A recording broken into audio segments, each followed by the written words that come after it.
Welcome to Iridium Rock and Metal Reviews, and today we've got episode 3 of Top 10 with Friends. So today I've got Rex with me, Rex Smetzer. How you doing, mate? Great, Lee. How are you? Yeah, good. And Rex, I want you to talk a little bit about, you've actually got a YouTube channel. We've been speaking about it and stuff, and called Striper Drive, right? Just let us know a little bit about it. Yes. Me and my friend Kent, we've been doing this now for almost 3 months, and we just are doing episodes that we as fans would like to see, or people that we would like to see interviewed. And so we've kind of been picking up some steam here, and we do our own episodes. We just had an episode where Dale Erickson, who wrote the first biography on Striper, we interviewed him, so you get like kind of the behind the scenes, so to speak, and we got some other awesome guests lined up, and some other episodes we're going to do. We're also doing some episodes where we're interviewing or talking with fans also on an episode. So we got all those sort of things coming up here. Yeah, man, it's really cool. I caught your Even the Devil Believes. You did it, a reaction, or one of you was reacting. One who's Kent was reacting because it was the first time he'd heard most of the album, and then you was sort of reviewing it. You know, it's a real good hearing different like fans' insights into the songs on that album, man. I've been loving it. It's been great watching it, and the different views of people's best tracks. It's brilliant. It's been absolutely brilliant. What an album! What an album! Yes, that is great. Yes. Right. Okay. So, episode 3, Van Halen. So, I mean, these are. Van Halen were a big part of my childhood growing up, and in England they wasn't nowhere near as big as they was out where you are in America. I mean, they were huge, weren't they? I mean, I was reading up earlier on how many albums they've sold, and my God, they're huge, weren't they? I mean, they were big in England. Everyone knew them, but nothing like America. I mean, yeah, if you were growing up, you know, we're in that same generation in the, late 70s, early 80s. I mean, they were just all over the place. Every year, another album, and just, I mean, yeah, you couldn't escape it. I mean, and it was awesome. We were like, oh, cool. Yeah. I mean, I was looking at that actually. It was a lot with bands back in them, all them sort of, in the 80s and that, they were bringing out an album a year.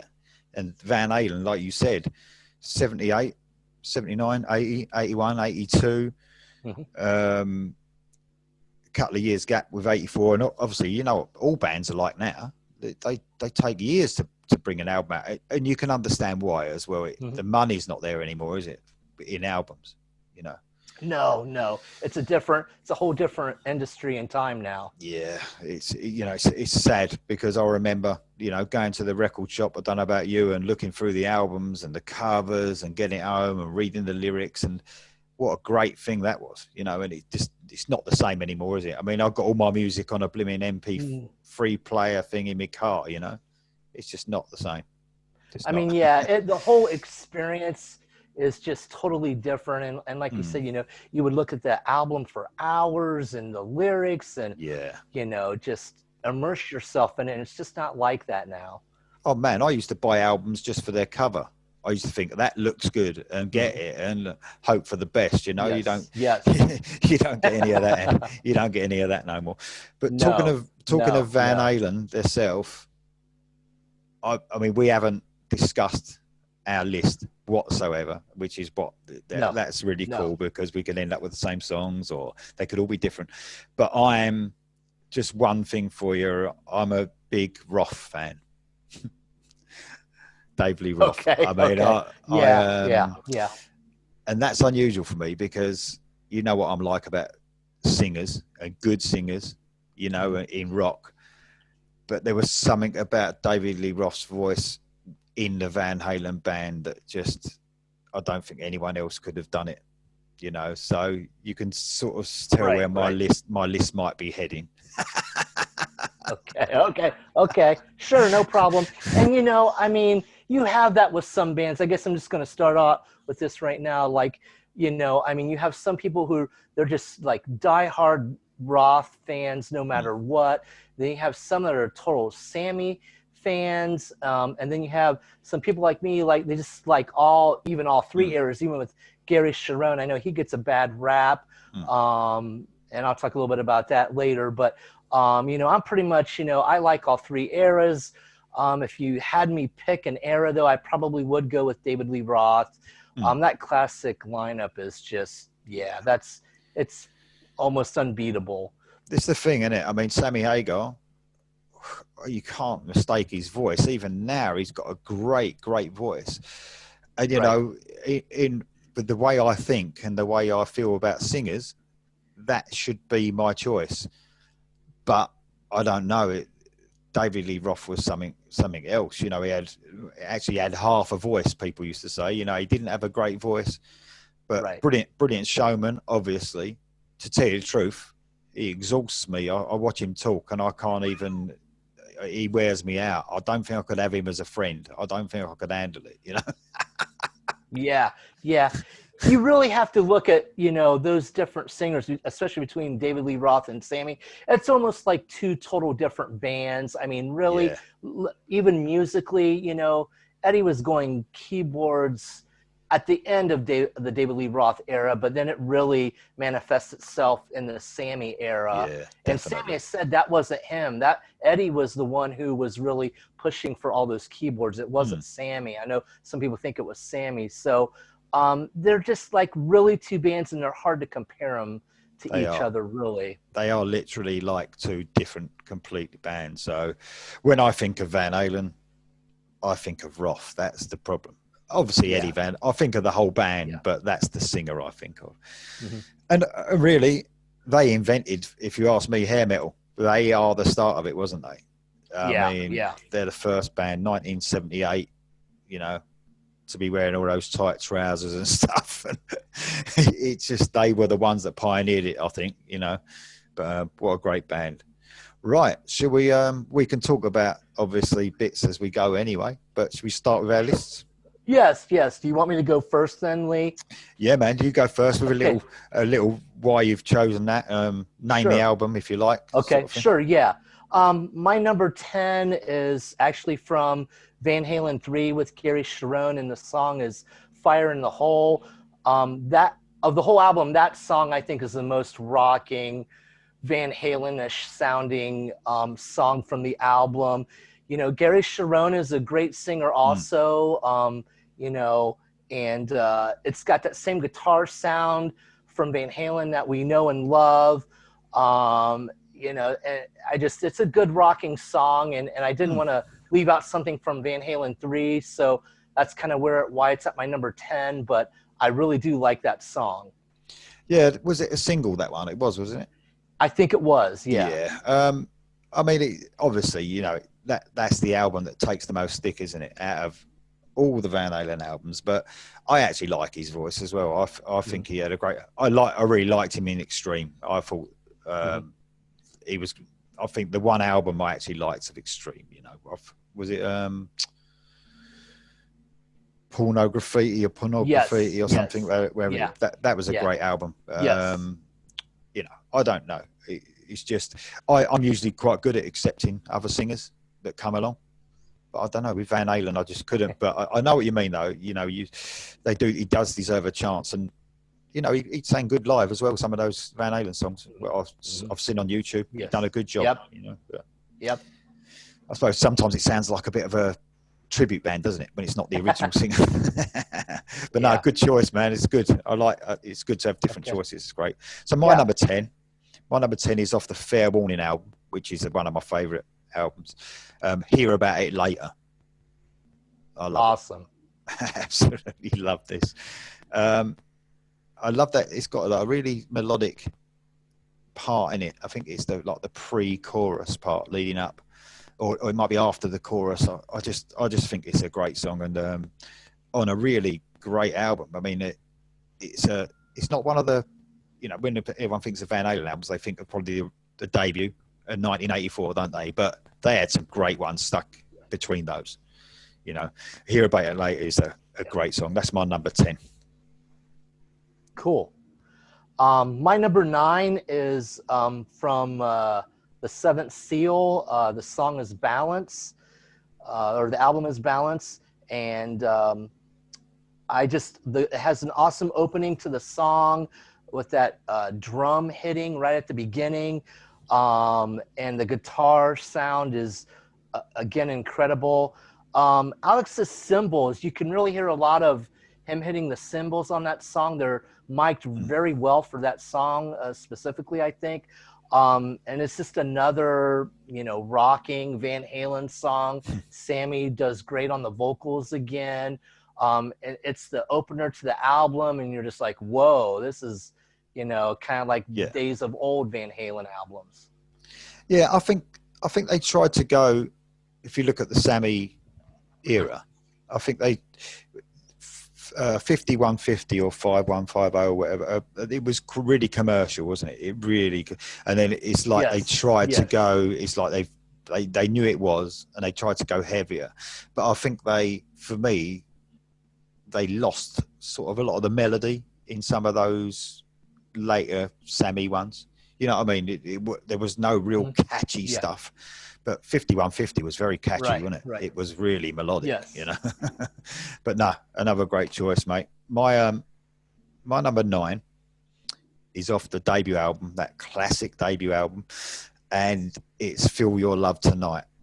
So I just, some Van Halen songs are just proper summertime songs, aren't they? Top down. Yes. And that's puts a smile on your face, and obviously David Lee Roth doing his usual, like, mucking around on a song, and I just love it. I just love it. It's a bit of a deeper cut, I suppose, on Van Halen on the first album. Yeah, but, that would be. Yep. A real fun tune, just what Van Halen were about, wasn't it, really? A really fun band. So yes. That's my number 9, mate. Cool. Okay, number 8 for me is from For Unlawful Carnal Knowledge, and the song is Pound Cake. Again, the first song from the album, and the guitar thing at the beginning, everyone knows Eddie used a drill on it, but like, how inventive is that for that and that sound? Like I said, again, another I feel good, strong opening track for an album. Big hit and all, wasn't it? In America? Yes, it was a really big hit in America. I think Sammy does good on that, vocally again. So like I said, you can, like you sort of said too, just another good summer song, driving your car and listening to that as you're driving down the road. You can't go wrong with that. Good choice, man. Really good choice. Right, my number 8 is Mean Street off of Fair Warning. So I've gone back to Fair Warning again. I just love the guitar at the beginning. I think it's a great opener. He's the opener of the album. It's got a real sort of like the guitar work from Eddie Van Halen. And you know what? For me, he is my favourite guitarist of all time. I think he was so ahead of his time. Mean Street. I mean, they've got some great opening tracks, haven't they? Look, you've already mentioned a few. I've got, Mean Street was just, what a brilliant sort of coolness about it. Yeah, that as well. That is an incredible song. And some of our songs we're gonna overlap here. I'm getting to them, but that Mean Street. I'm not a musician or anything, but you're just like, how does he do all that? How can you do that on a guitar? It's just, like you said, out of this world. My number 7 is from Fair Warning, and it is Hear About It Later. I'm like you. I love this album too as a whole. The beginning is so cool with that guitar intro for the first 40 seconds or whatever. I'm just like, what in the world? That is, and then he just goes in and just rocks it from that intro. And there's a cool solo in that song too. And it also that Eddie does. So I mean that song is just awesome. Man, so inventive, weren't they, as well? They were like a party band, but really inventive at the same time. Really clever. No wonder they hit it big. Right. Yeah. My next song is off an album that weren't so good. So probably the weakest album of the Roth period, which was Diver Down, and it's known as the weakest Roth album. I definitely agree with that. I mean, I think it's about 29 minutes long or something. It's full of cover versions, which I'm not that keen on, but I've chosen Little Guitars. Absolutely love it. I mean, it's a real fun song again, sort of Spanishy feel, it's a real clever, picky. It's like a picky song. Eddie's sort of picking on that guitar. Oh man, it is a really sort of a real beautiful song. Really, I love Little Guitars. It's great, absolutely great. It's a very fun album. It's weird, that album, isn't it? It's fun. Yeah. But you sort of feel like they threw it together in 5 minutes, but it's still just a couple of good tracks. Yeah. That's my number 7, mate. Okay, so for my number 6, it's from Van Halen 2, and I just picked songs that I liked, Lee. And it's Spanish Fly.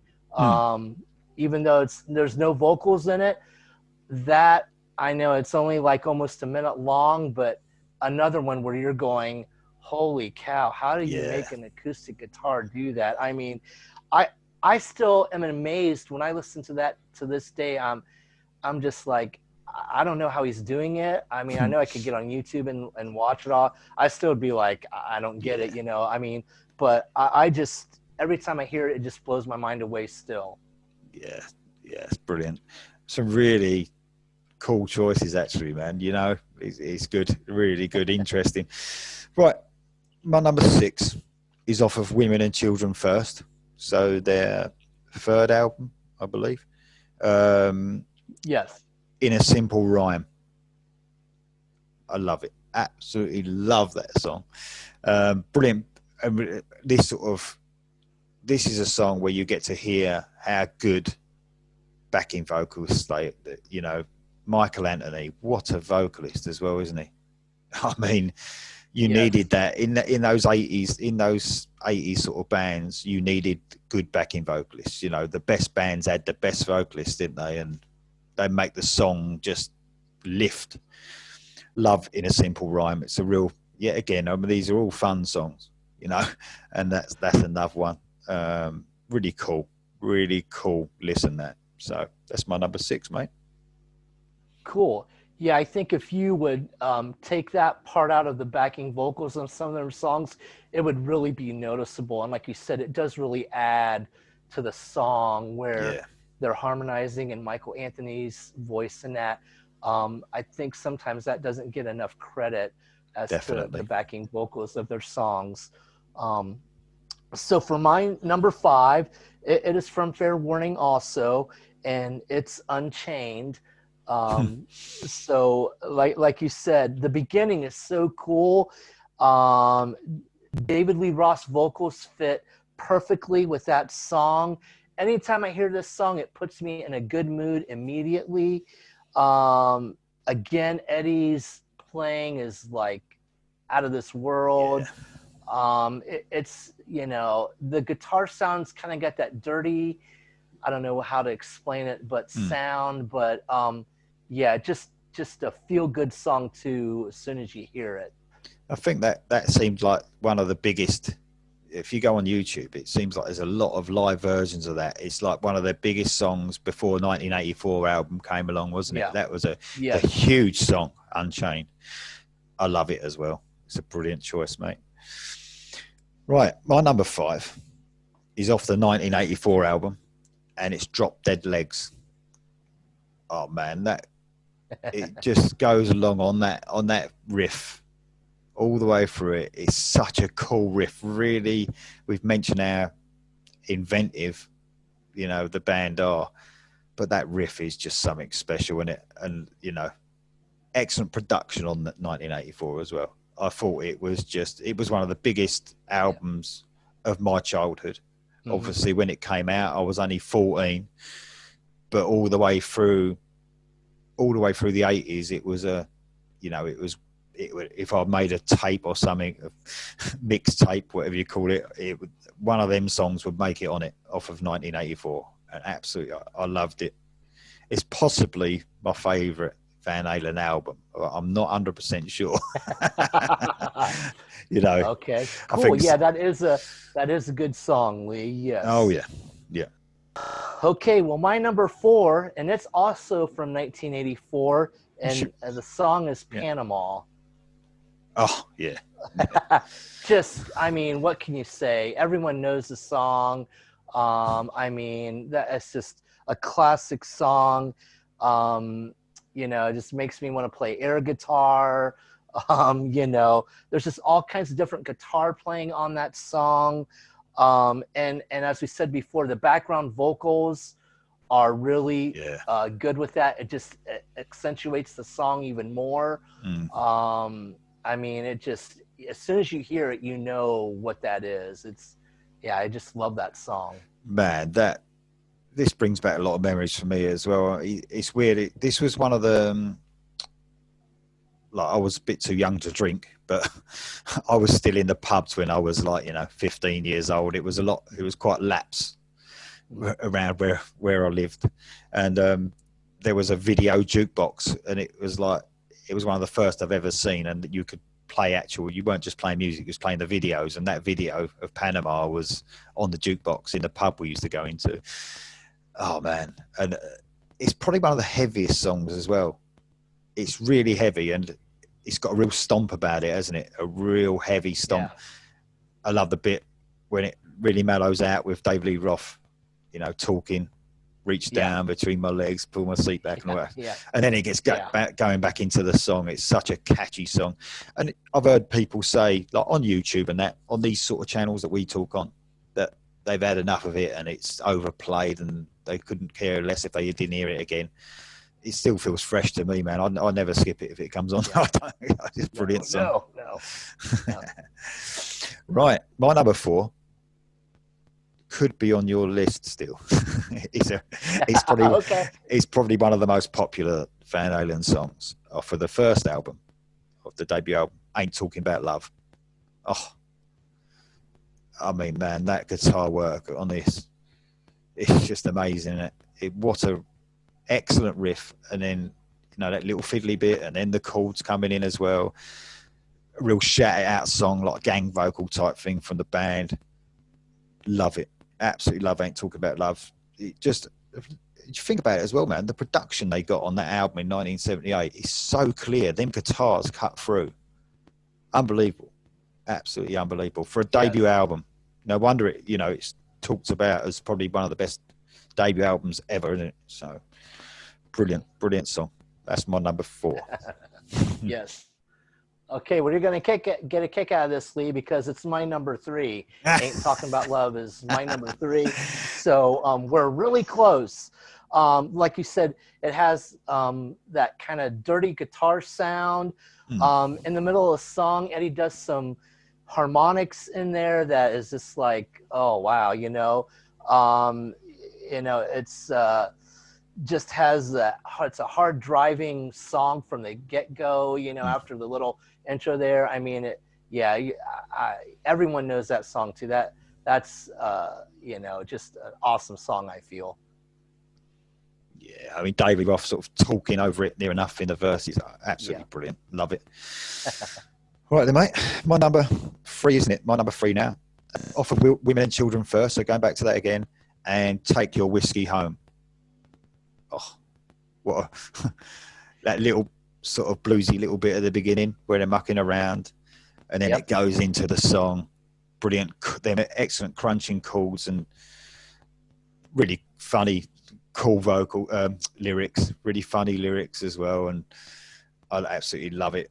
Another brilliant, fun song from them, and on an excellent album, Women and Children First. The real classics on there, man. That's my number 3. Yes. Okay. My number 2 is also from the first Van Halen album, and it's Eruption. I know the first time I heard that, you're just like, whoa, how is all that happening? And I know all kinds of guys were trying to figure out how he played all that. And I mean, like I said about some of his other songs, even to this day, I listen to that and I'm just still as amazed as I was, 42 years ago when I heard it for the first time, the whole thing's just mind blowing. If you ask me, Yeah, I mean, that is, everyone knows that solo. They know, or that yeah. instrumental. They know that, but it's just like, wow. Oh man, I agree. And I mean, of course, there's players there now that can probably play that song now. There's some great guitar players about now. But when you heard that, like you said, in 1970, was it 1978? It was Yeah. just, it was just something else. There was nothing like it, was there? There was nothing like it. Absolutely amazing, brilliant choice, mate. Right, my number two. We spoke earlier on about how they became very keyboard, within their songs, and I've chosen a very not. I haven't chosen Jump, by the way. It's not Jump. Okay. Oh, okay. I've gone off the 1984 album again, and I'll wait. I just love Okay. I'll wait. You know what? It really, if you actually listen to it, it sounds like some sort of 1980 film soundtrack. It's just, you know what I mean? I just love it. It makes me smile.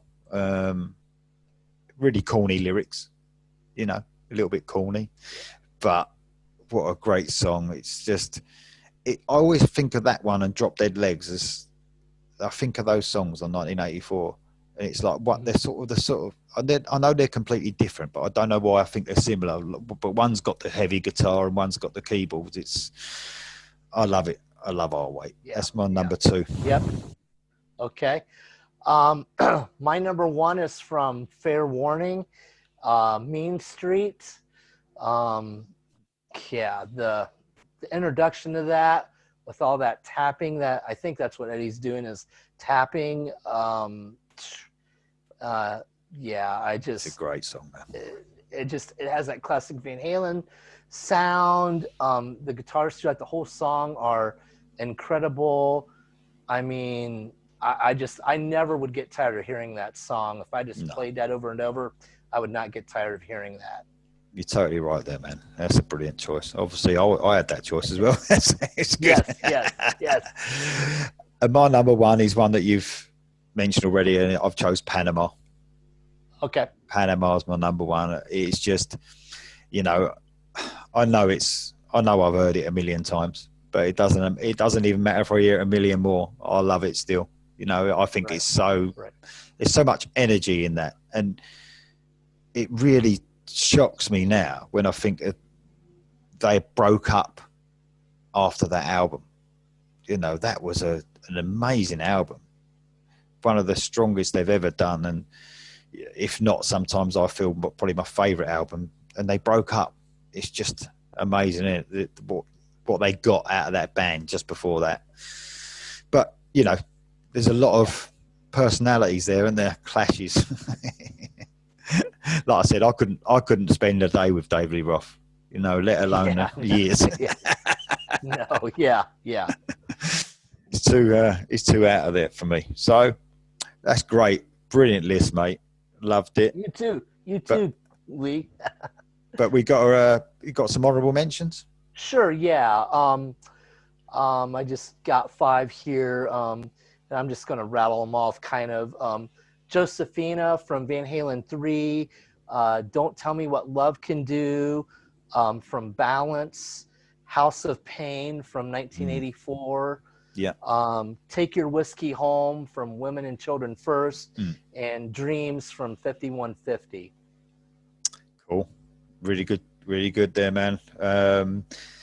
There's my first one I was going to put on the list, and I was like fighting with myself because I didn't get any songs off of Van Halen 2, but Light Up the Sky nearly made it. Really heavy, love it. And The Cradle Will Rock. Oh God, I really had to fight myself. I had to fight myself over that. Unchained, I had that written down as an honourable mention. I actually had one off A Different Kind of Truth, She's the Woman. Mm-hmm. Very 70, very sounded like it might have come off the first couple of albums. And I actually have mentioned, I do like the 2 singles from 5150 and Dreams and Love Walks In. I really like them. It's really weird. I think if they weren't Van Halen songs, if they were another band, you know, I think they're amazing. I do think they're really amazing songs, but I can't, for some reason, Van Halen to me is rough. I know it's a bit strange, but I do it. That 5150 though, the album, it's a real fun album. I mean, I remember when it came out, and it took a lot of stick. You know, the different direction. I remember reading all the magazines saying it's a letdown. It didn't help that David Lee Roth brought an absolutely storming album out. Eat 'Em and Smile was one of my favourite albums. You know, that was amazing. So it didn't help its cause, you know. I think it was probably a little bit too serious, but you can't, you know, Sammy Hagar's different, isn't he? He tried to, like, there was a couple of songs on it where he tried to muck around a bit, like be a bit jokey, and it didn't sound right because it was him. Do you know what I mean? It was a different band. You know, he's not David Lee Roth, is he? And David Lee Roth isn't Sammy Hagar. You know, he couldn't sing. He couldn't sing what Sammy Hagar sings either. So. No. Yeah, that's the thing. I think fans kind of, just can't deal with that. I mean, there really are two different bands, and even the lyrics, as we talked about there, they're just, Roth was a party person, and seems when Sammy got in there, they, the lyrics just changed and got somewhat more, a little bit more serious and not all about partying and all that. So it's just two different bands.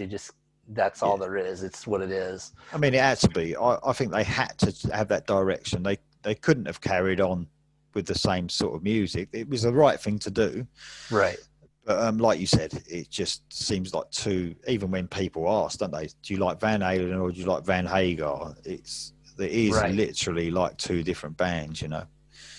It's a strange one, but I do appreciate what they did with Hagar. It just wasn't for me. I think it just depends how old you are, what you grew up with. You know, if you started first of all getting into Van Halen with the Hagar period, that'd be your favourite period probably. You know, yes. I was already a Van Halen fan with Roth, so but some great music, man. Some great music. I mean, with Van Halen, they're a bit weird. For me, they have some outstanding songs, but they also have fillers for me on all their albums. You know, they have songs that are a bit throwaway, don't they? That you could take or leave. Yeah. I've never, probably the closest they get to a consistently really good album is probably the debut album, I'd say. It's consistently all the way through near enough. But, on the other albums, they have these little muck around things, don't they? And I mean, look at the end of look at the end of Diver Down. Oh, yeah. It's just like, right, we can't be bothered. We're just going to muck about in the studio for the rest of the night, Oh, yeah. But they're so big though, man. It was like anything sold, didn't it? Even the album cover, red with a white stripe down it. And just, nothing, like no thought put into that at all. No, it's like we're that big. Do we have to bother? It's like yeah. And then on the back cover, I think it's just a shot of them, live in concert and whatnot. I believe, that album is unfortunately just, not the greatest. No, I mean, probably one of my other favorite songs off that is "Where Have All the Good Times Gone," but I think that's a copy. That's a cover, isn't it? That's a cover. Yeah. There you go. Yeah. All right, man. Well, listen, we're out of time, but it's been great. I've really loved doing the episode. I want you to do more with us, if that's all right. Yeah, Lee. Yeah, anytime. We just got to get it set up. But I'd be more than happy to, my friend. No, it was great. I really enjoyed it, man. So, right. Anything you want to say, mate, before we leave? No, just everyone, just keep listening to good rock music and watch Lee's channel. It's always fun to watch and interesting, and appreciate if you guys would check out Striper Drive if you're interested, and we'd appreciate that. So thank you. Yeah, man, and all those Striper fans out there, I'll leave a link to Rex's channel down the bottom of this video, so you can check out his video as Awesome. well. So, right, if anyone, what does everyone think of mine and Rex's choices? If you agree with them, put them in the comments below. If you didn't agree, also, you know, be nice.